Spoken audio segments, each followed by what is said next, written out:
Welcome back to WEGS Garage.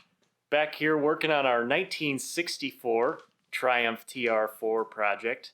Last week we got our carpet kit finished up for the interior, and today we're going to be moving on to finishing our windows, our window glass, the doors, and seeing what else we can get done. Stay tuned.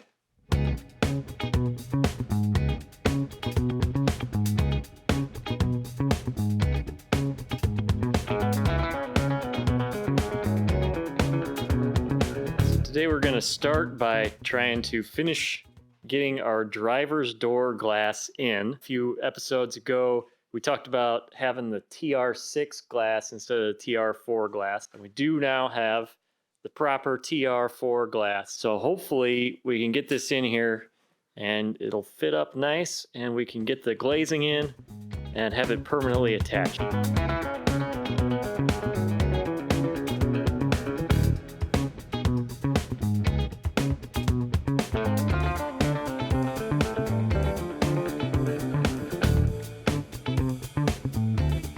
Alright, here's our first attempt. This glass fits much nicer than the old glass we had. I think we got a little bit of tweaking to get it nice and even against here, but we're really close to where we need to be.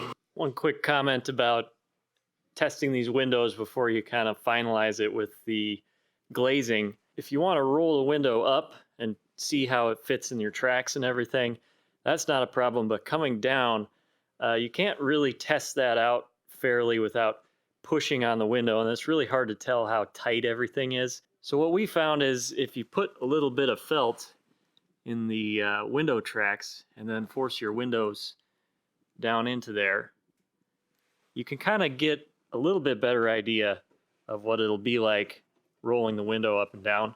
But it's not too permanent and it doesn't use up any of your glazing strip. So just a little tip there if you want to try out the window before you install it permanently.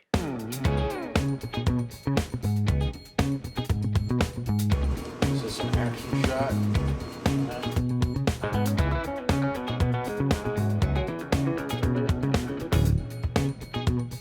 All right, so one detail that's fairly important that a lot of people do, a little bit different from the factory, is the actual weather sealing inside the door. Now, originally from the factory, Triumph used these plastic sheets which hung down inside the door under the window and directed the water that got inside the window seals down away from the winder mechanism and into the bottom of the door where it could go out through the drains in the bottom of the door.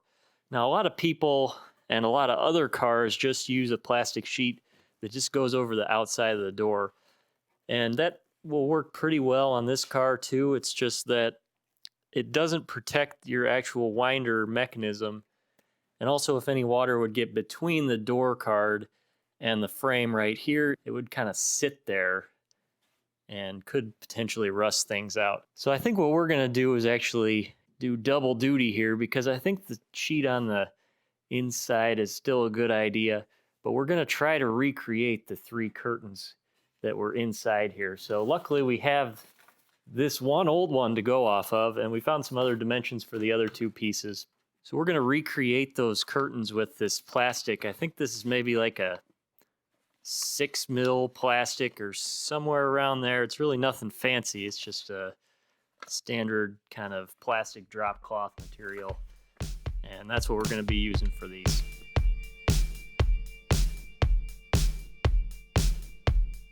One take.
right, so we got our window in.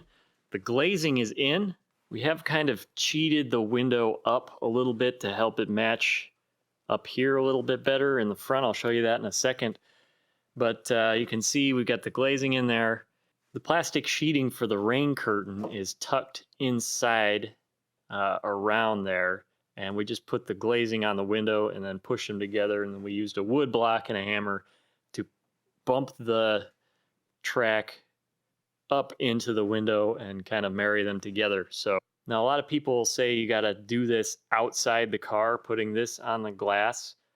The reason we did not want to do that is because if you do it that way, it's really hard to get your inner door seal in. So doing it this way makes it a little bit easier with door seals because you can still get the glass in and out, and then you can get your glazing on there. And you just have to have maybe a helper to push down on the glass while you bump it up. So now on this side, all we got left on this window mechanism is kind of the bottom stop piece that goes down here. And then we'll be moving on to the other side. Not sure how well this will show on camera, but you can kind of see here the gap between the windscreen frame and the side windows. I think we're pretty consistent. It's a little bit bigger at the bottom. Let's see if I can get that. So there that is. That's maybe, just finger for scale here.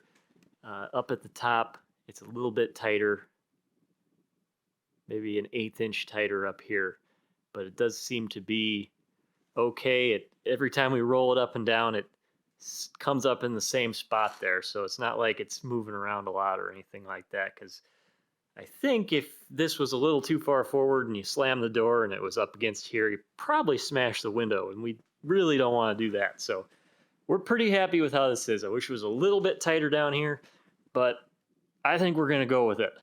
What you're looking at here is the stop that stops the window from going down too far. The window, this part here bolts to the door, and then the window comes down and rests on this felt here. We think that this rod that goes through here kind of helps keep the window tracks held together so they don't pop out, so the window doesn't pop out of the track. So this is the one off our car. This is the original piece, and you can see whoever took this out originally, I don't know if it was us or somebody else, but the bolts must have been rusted in there because they are cut off. So we're gonna have to try to fix that. There's a weld nut on the back side. Not exactly sure how we're gonna fix this, but we need to get these bolts out so we can bolt it to the door, and then we'll probably also put some felt in here to refresh that a little bit, because it looks like right now it would be sitting on the metal rather than the felt. So get that fixed up and get it in the car.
Okay, status update. So we got our window in. Everything on the mechanism for the winder is in place.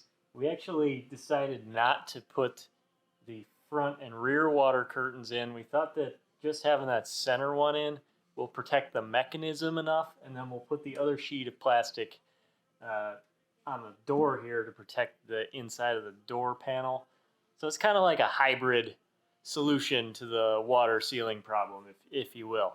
As far as what we're gonna do next, so the plan was to get the door panel in place and pretty much finish the whole door. Well, guess what? We don't have any parts we need for that. Turns out the door panel kits don't come with the little clips that you need to hold the door panels onto the door. So we're kind of out of luck there. The other thing we found is that we only had one window glazing strip. I think, we're not really sure. We think maybe the order was screwed up or something, but we don't have enough window glazing to even get the second window in, so we can't finish that up today either. So I guess that's just how it goes sometimes. We got some parts to order, so we'll be working on that in the next week, and then hopefully have all these windows wrapped up within the next week. Anyway, that's where we're gonna leave it for today. Thanks so much for watching. Hit that like button if you enjoyed this. Subscribe if you haven't already, and we'll see you next time.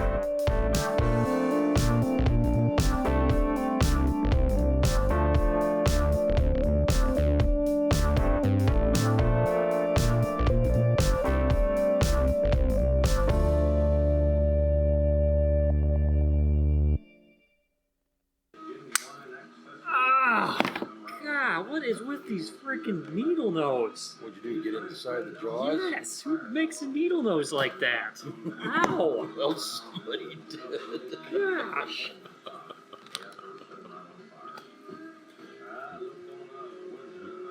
We have an injury on WEGS Garage. Ouch.